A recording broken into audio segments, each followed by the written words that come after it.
What's up, guys and gals? Welcome back to the Nerd Castle. Today in the world of indie games, we're going to be checking out Insurmountable. This is a pretty cool game, actually. It's a hex-based travel game that's all about survival and summiting mountains, effectively. And the goal of the game is to get from mountain number 1 to mountain number 3. And along the way, you're going to have to babysit a number of meters, like your energy and your sanity and kind of your oxygen and everything else. A big chunk of your adventures is going to take place either above or below the death line. And so plotting out routes that make sure you don't run out of oxygen and you don't die, and also prioritizing what things you want to go after in order to kind of flesh out your supplies, and what things you want to leave behind are going to be some of the, I guess, critical decisions you're going to make during the course of this game. So anyways, if after watching this you wanted to get the game for yourself or add it to your wish list, I've got a link for you down below so you can check that on out. It'll be right next to my Discord, my Twitch stream, my Twitter, all that kind of fun stuff, just in case you want to shout at me live. Let's dive on in and spend about 25 minutes with the game and see if it's something that you wanted to add to your collection, or otherwise pass on. We'll go with a new game over here. Alright, so we gotta pick our character. You can choose between the adventurer, the scientist, and the journalist. Each of them is going to come with a different perk, and they're going to come with different equipment to make their life easier or more difficult in certain situations. I've played the adventurer, where I've gotten about midway through Mountain 2, and I haven't died yet, but I'm pretty close. I don't think I'm going to finish Mountain 2. Mountain 1 took it out of me. I kind of didn't realize that I was crossing the death zone. And so after I figured that out, I was like, oh no. And so from then on, I was rapidly sort of adapting to the fact that I had no oxygen. And it forced me to make decisions that I didn't really like in order to complete the first mountain. Obviously, there's no option in this game to push like a button and be like, helicopter, come get me, I'm dying. You just die on the mountain. That's pretty much it. You fall over and you become a green boot style frozen corpse on the side of the road that people use as a trail marker and wave at as they walk by and take pictures of. So anyways, we've got the adventurer. She comes with sprint, reduced time cost, and additional body temperature gain while moving. Pretty good ability, not too bad. Gives us a little bit of heat while we move, and then it also makes it so we use up less time, although it doesn't save us any stamina. We've got the tent that allows us to sleep thrice, even though we're out in the elements, and allows us to restore our status. We've got our climbing gloves right here. This lowers the energy cost to move on all terrain. Those are pretty good right there. And then we've got a can of food, which is good for emergency energy. I ended up using mine pretty aggressively, in all honesty. My canned food is the only reason I beat mountain number 1. And then when I got to mountain number 2, I was like, oh shoot, I'm hosed. So anyways, the scientist. The scientist has Eagle Eye, which allows us to zoom the camera out further for route plotting. That's actually a pretty cool mechanic, in fact. I saw that on my first pass, and I was like, how is that going to be useful? And then after I played, my first game of Insurmountable, I was like, oh, that's actually, super useful. Because sometimes, with the way the mountain works, it's taking up, half the screen, and you can only zoom out so far. And so at certain junctions, you don't know if you're picking a good path or not. Normally with stuff like this, you want to be very careful about plotting your route. You guys know that I come from a background in geology. There's a significant amount of mountaineering and climbing and three-point climbing and, just bouldering and stuff you're going to have to do with, a 70-pound backpack on if you want to be a geologist. And route planning is a huge part of that. There's a reason why you bring a topo map with you, and while you're sitting in the van with your partner or whatever, you'd be like, well, I think we go up this gully. We skip that hogback right there. I think we can find the rock contact over on this side from the lay of the land. You can see it right here with the binos, and you use, satellite imagery and maps to kind of figure out how you want to tackle this thing in order to get to your objective. In the case of a geologist, it's going to be something interesting like a rock formation that you want to follow and map out for potential resource finding. But in the case of the video game, it's also equally useful because the mountain is treacherous, and the last thing, the absolute worst thing that can happen to you in this game is a dead end. That basically means you die. You hit a dead end and it's a big, big problem. Luckily, the game's random generation seems to do a pretty good job of not feeding you dead ends, just like better paths and worser paths, but it's a problem that you don't want to run into. Analysis. So we can stop at any time and we can pass time to gain experience. We've got a tent over here. Same thing as how it works for the adventurer. We've got hiking staves. It looks like we've got ourselves, we call those ski poles where I come from. But anyways, it looks like on flat terrain it takes us less time to move around, and then it looks like it takes us less time to climb as well, so long as there's a 1 height difference between the tile we're on and the tile that we're moving to. We have fur gloves. That means we get body temperature when we move around and we search things. So that's pretty solid. Body temperature is definitely going to take a pretty precipitous fall if you don't babysit it once you get above a certain altitude. And then the journalist. The journalist has single-minded. We ignore all weather and all terrain effects for 4 hours and just power through. We've got the fur gloves on that person, too. We've got a climbing axe right here, which basically makes us a really, really good climber, effectively. It's going to reduce a lot of the time required in order to go up and down certain paths. We've got heavy boots right here. That means that when we're walking on stone, we lose less energy. And then we've got hot tea to restore our body temperature. There's no right or wrong choice right here. It really comes down to what perks you think are going to be the most valuable. If you're planning on tackling like sheer cliffs and doing a lot of bouldering and a lot of climbing and a lot of just, single-mindedly going straight for the objective, you probably want to go with the journalist. If you're looking to flatland it a lot, you're probably going with the scientist. It's going to take you a lot longer to get there, but you're going to be taking the safest paths. And then the adventurer, I think, is somewhere kind of like in between and uses kind of this really powerful ability right here to minimize the effects of basically bad decision making. I don't really have a preference. I think that all of the classes have kind of like their own thing going on. I do think the adventurer and the journalist are probably a little bit more focused on going vertically, which makes them a tad of a bit stronger.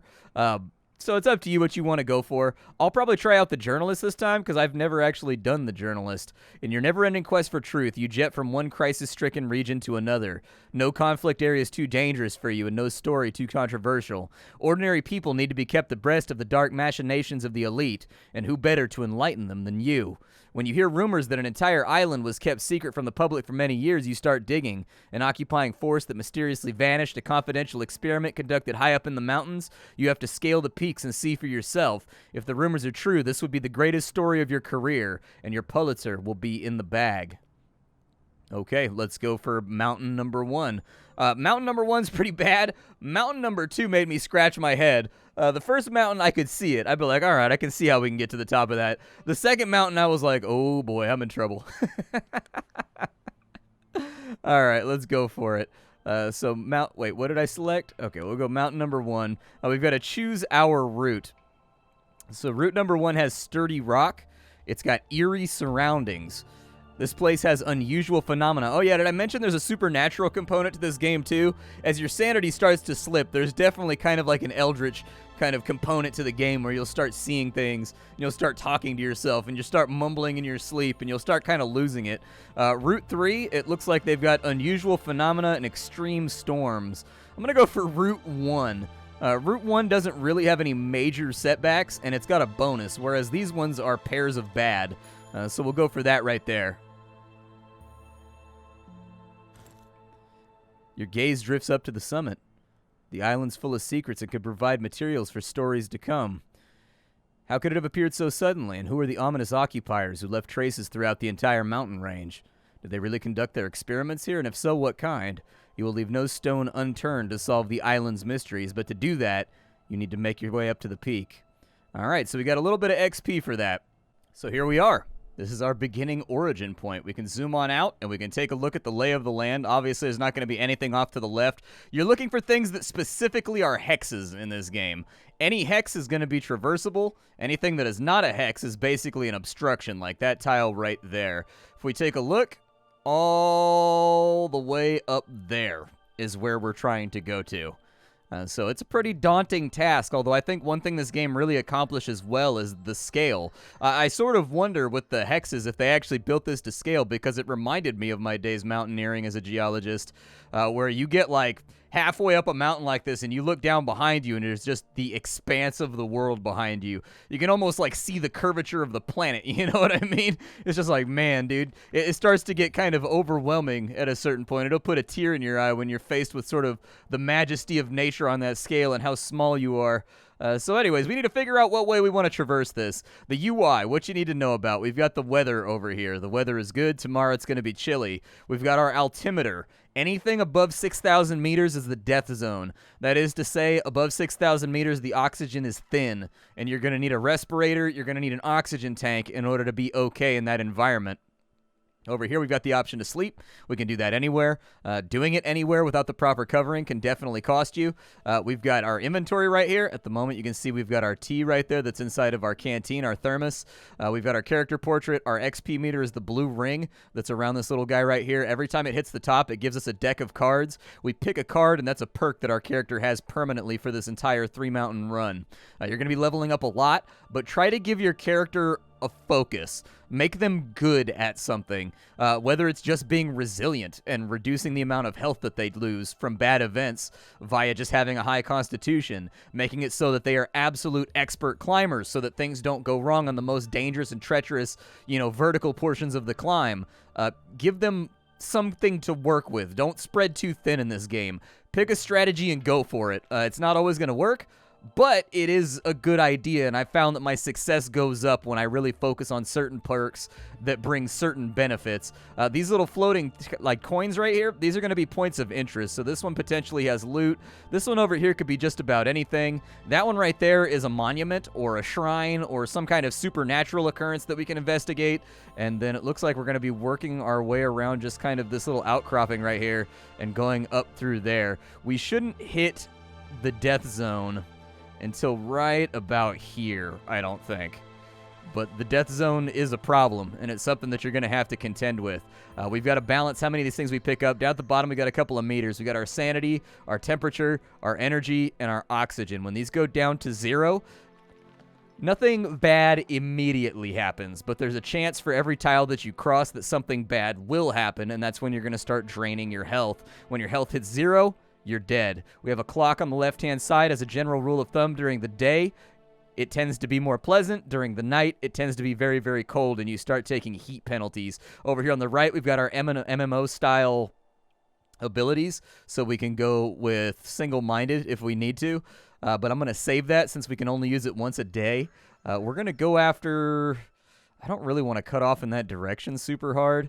Let's see. It gives you a preview of what it's going to cost you to go to each of these points on each of your meters. So as you can see the tiniest sliver of red right there on our energy. That's what's going to cost us to complete this action. So for now, we're going to lose altitude, and we're going to go down to here, and we're going to investigate this tile, because until I pick up... So with this game, every time I start a run, I have certain things that I want to find on the mountain. I want a couple of cans of food. I want potentially a tent. I want 2 or 3 pieces of equipment for my inventory, like a rebreather or like a backpack, or like some crampons, or like anything that sort of supplements the climbing process. You're not going to make it if you don't pick that stuff up. And I think that's where the real fundamental decision making comes in this game, is like, do you sacrifice the resources to go after things that'll make your life easier?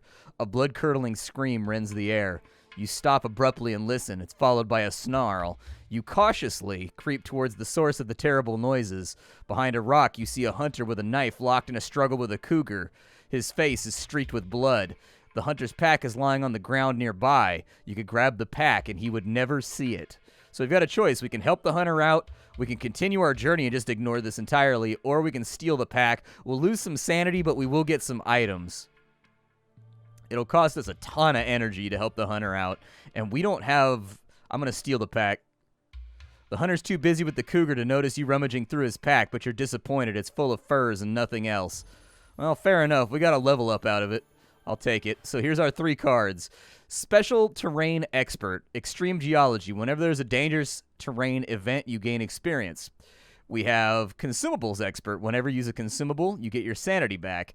And then we have Event Expert. More efficient in events. Reduce your sanity loss when facing events. I'll probably go with the Consumables Expert, I think. Actually, no, let's do Dangerous Terrain Event. That's going to feed us a lot of XP as we go through. We physically, with that guy, if we helped him out, we can't take the stamina loss this early. We picked the character that doesn't start with a tent, which means that we can only rest at designated spots on the mountain. So, I mean, I guess we can just sleep out in the open, but losing half of our stamina in one event right at the beginning of the game did not seem optimal to me. That seemed like we were basically dooming ourselves from the start to have a lot of problems. I don't, relish robbing the guy, but, at least we didn't steal anything from him. We tried to steal, it's just that there was nothing to steal, and so, no harm, no foul, nothing wrong. Everything worked out, okay? He didn't lose anything, and we didn't gain anything. And he was never even aware of it in the first place. So, was a transgression actually, a tree falls in the wood, did it actually make a noise? You know what I mean? So anyways, you are going to notice also, because we're kind of in the bottom of the mountain right now, we're not really taking a lot of stamina damage. This is basically a hike, and so we're not having too much trouble yet. That coin right there with a cave on it, that's usually a good thing. That's a place where you can rest for free. if you want to. Because we have that nearby, I'm going to go for this supernatural spot right here to see if it's like an old shrine or like an old relic or like an old location or what it might be. This is a little bit more energy intensive because we're getting straight vertical on the side of this thing, but I've free climbed something that tall before. It's fine. You'll be okay. But you need to be careful. In a situation like this, little mistakes make big consequences. So there's an active fire pit, but not a soul around. The flames seem to be fighting the icy wind for survival. Watching the fire dance in the face of the cold is almost meditative. You watch it for a while and regain. We're early in the day, so I think I'll take back some energy real fast just to make up for the fact that I climbed up here. Probably wasn't worth it. I was hoping we'd find equipment or something useful like that. If you can find yourself, really anything. I mean, I found crampons, I found oxygen masks, I found food, and all kinds of good things. We're going to put this in fast forward mode, too, so that we can make faster progress. I do appreciate the fact that they included that as an option. It was pretty much the first thing I looked for once I realized how slow the speed was. If you're all for taking in the game or whatever, like, go for it, but I kind of want to move fast. You enter a cave, it's dry and sheltered from the wind, but there is a strong smell. Let's follow it. You follow the smell, but you can't find anything except for tufts of fur and bones. That's fine. I'll take the free XP. We can lie down or we can leave the cave. We're only halfway through the day. I feel kind of weird about sleeping through the entire day right now, especially when our energy meter is okay, so let's try to make some progress. There's no time gating or anything like that in this game, but there's actually nothing really that interesting over here, so I guess we'll just go for a long bomb move right there. One thing I do love about the UI about this game is that it gives you pretty much a huge amount of information about everything that's going to be happening. Meter loss, meter gain, the time that it's going to take up once you finalize a move. They did a really, really good job with kind of keeping the player appraised, which I think is sort of important. Looks like we have to go this way, and so that's a pretty easy decision. We'll go for it. We are going to have to find another cave, though, pretty soon to sleep in till tomorrow morning. In general, I'd prefer that we keep our we're moving up towards that death zone. We're up by about 500 meters in altitude right now. Steps have been hewn into the stone, leading you to a pedestal of sorts. A religious shrine? Maybe? You're not a particularly spiritual person, but somehow it feels holy. It might be your imagination, but you pray to the shrine. We'll take the energy. That's pretty much all we need right now. We got a big climb in front of us. It seems like it wants us to cut off to the left over there, but I don't know what the consequence of cutting off to the left is going to be. How long is this going to take? So if I go to there, that's a danger zone. So when you cross that hex right there, there's a chance that there will be an event, and you'll be able to resolve it. That'll take us actually halfway through the night to get there. It's kind of nightmarish. What if I can hit it from a different angle? I can't really see. Let's go up to here. Don't go up that way. No, don't do that. Actually, is that in the way? Oh, it looks like it is. Okay, so I can't get to here. If I go to there, we might be able to access the backside of those hexes, but it's hard to tell. And see, this is where being able to zoom out further would come in handy. There's a bush in the way right there. So actually, I think we have to go left. We can go right here. There's no cave that way, though. And that's the part that concerns me over here. Looks like our traversal time is faster this way. Ooh, big risk bypassing this cave. Let's do it. Up the mountain we go. I don't like passing that cave right there so close to nighttime, but the energy savings and the time savings were just so efficient by going this way. Yeah, it looks like there's a couple of sheer climbs right there that were eating up our energy. That looks like what the consequence was. I think we should be able to get around over to here. And then there's a cave right over there. Oh, thank God. Okay, we're going to be all right. It's going to take us into the night a little bit to get to the cave, but I think we'll be good. Energy is starting to fall off. Energy is going to start to go faster once we get more and more vertical. And as you can see, the mountain is getting... I mean, we've already come up from that far, you know what I mean? Like, just looking behind us, we've gone a reasonable amount of distance. Okay, let's see what this event is right here. Maybe we'll get some loot out of it. The branches of a nearby bush are completely covered in spider webs. As you take a look, you see several spiders vanishing into a hole. You bend over to inspect it, but it seems like there's something hidden in there. Yeah, dude, man up. Let's go. Spiders skitter over your hands, but they don't hurt you. Your fingertips brush something soft, a cloth bag. You pull it out and discover equipment inside. Hey, and there's a level up. Hey, we got hiking staff, huh? Okay, I'll take it. I mean, I don't know if it's going to be that useful. For flatland, it might be okay. So we can equip that right there. And in so equipping, None of this is particularly flat, so we probably want to put the other thing back on, but if we get to flatland, we'll want to swap that in. All right, so there's a cave over here. We want the cave. We want the cave bad, but let's handle our level ups. One with the stone, so we gain body temperature while we move on stone. One with the snow, we gain oxygen while moving on snow. And ice mastery, reduce the energy cost on ice. I'm going to go with one with the snow because oxygen is not a problem right now, but I promise it will be. Like, it's going to be. That's my best Yoda right there. I'm sorry. I had to go for it. But oxygen is actually going to be your biggest problem as you get further up the mountain. Why anybody would try to summit a mountain that goes above the death zone without a Sherpa, a guide, and oxygen equipment, I don't know. But none of the climbers in this game bring oxygen equipment with them for this fun-filled adventure. Inside the cave, you notice a shimmer of light. Let's follow it. You follow the light, and you realize that it's coming from hundreds of fireflies. Fascinating. Okay, well, XP's XP, and we got some sanity back. Let's sleep for the night. We can sleep short, or we can sleep long. We've got time to sleep long. We're not losing body temperature. We're not particularly losing any oxygen. And so this is a really, really good time to gas up fully for the next day. It did say that it was going to be cold today, which is a fact that sort of worries me. I'd like to... Ooh, both of those are hazard spots, huh? All right, well, we'll take the hazard spot on the right and the promise to get some loot. Yep, get on up there. You got this. All right, your breath is taken away. Towering in front of you on the slope are bizarrely shaped masses of ice and snow. Several tents far away. Who set up camp here? You call out, but nobody answers. Okay, let's approach the camp.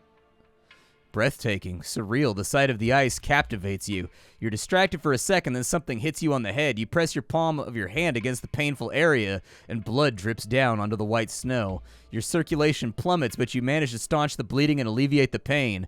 After a while, you move on. Did somebody, like, shoot me in the back of the head? Somebody try to, like, mafia execute me right there? I'm kind of vexed about what just happened. I'm going to keep my climbing on for right now, dude. I'm loving this bonus that I'm getting from having that pickaxe for climbing. Like, this character is way better than my last character at climbing. Like, for my last character, I really had to make hard decisions about what summits to climb and what faces to go after because it was so draining just trying to get from point A to point B. But the fact is, we spend less time going up here, so it costs us less energy.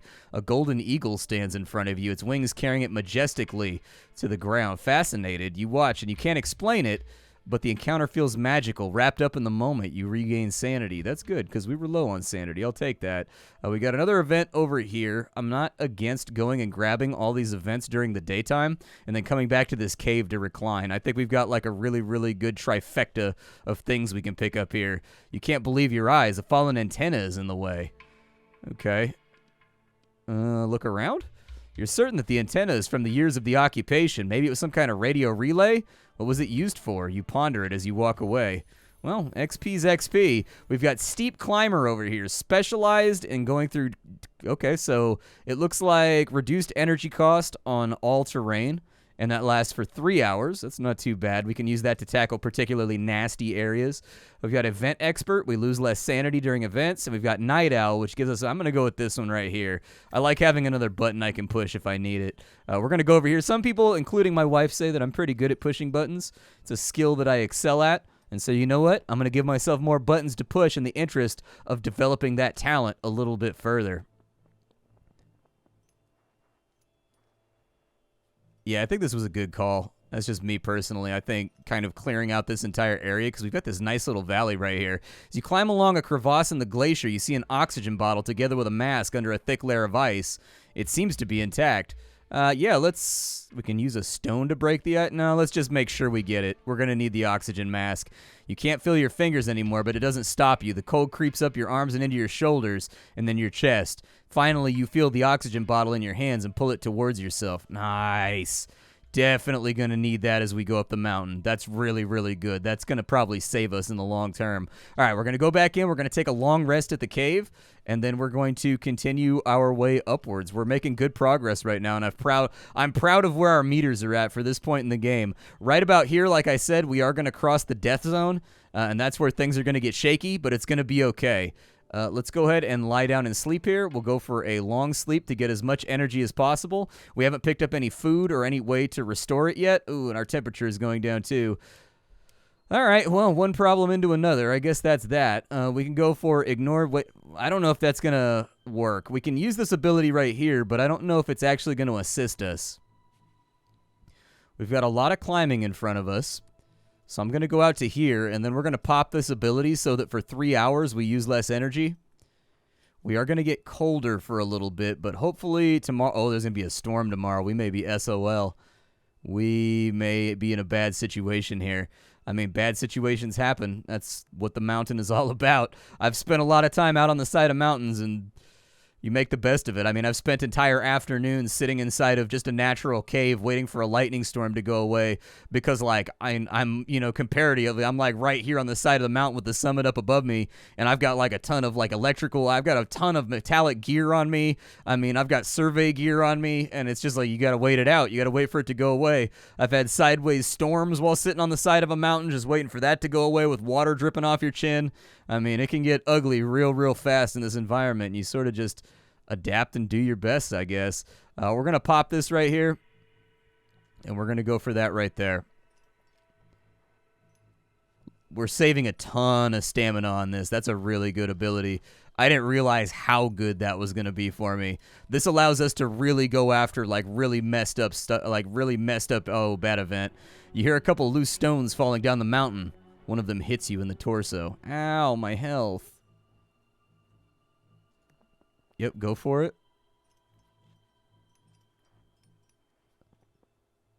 Okay. How much do I have left on this ability? Not a lot.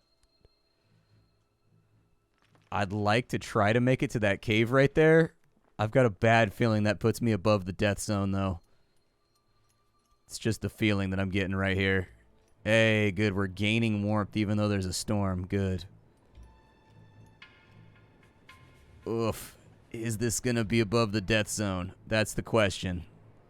This will be like 64 meters right there. We're still just below the death zone. So this is really going to be the last spot on this adventure where we can catch our breath. This is pretty much it. You enter a cave. It's sheltered from the wind. We'll follow the light. Is it fireflies again? Nice, dude. I'm not super happy about seeing the same event twice so quickly. But we're going to take a... Let's take a long rest right here. That'll take us right up to nightfall. I can't promise that we're not going to freeze. But we do have the thermos, so that's okay. We're in this... Let's see what we can get over here. Maybe we'll find something on this side. But yeah, we're just about out of time for the day. This is Insurmountable. Hope you guys liked it. I found this game to be intensely intriguing. Just because, like... I've lived this. You know, I've never done any, like, mountainous death zone climbs, but I have done a lot of summiting. I have done a lot of mountain climbing. I have done a lot of bouldering and, you know, a lot of hiking and a lot of outdoorsy survivalist type stuff. And this is a cool game because it applies to me. It applies to me. I haven't had any bugs. I haven't had any crashes. I like the soundtrack. I think that the presentation is good. The game seems to run smoothly. I'm still seeing new events, even though I've played through twice for about an hour and a half. I'm still seeing new things come up. The variety of climbers that you start with present different challenges. So some of them are better at going up. Some of them are better going across. Some of them are like kind of in the middle and are all about farming XP. And I like that there's a diversification between them. And I'm hoping to see more characters. But anyways, I'll see y'all later. This is Insurmountable. My name is Splattercat. I sift through the pile to find what's worthwhile in the world of indie games every single day so you don't have to, just like I did today. I'll be back tomorrow with another indie game that I want you to check out. And other than that, I will see you all when we reconvene.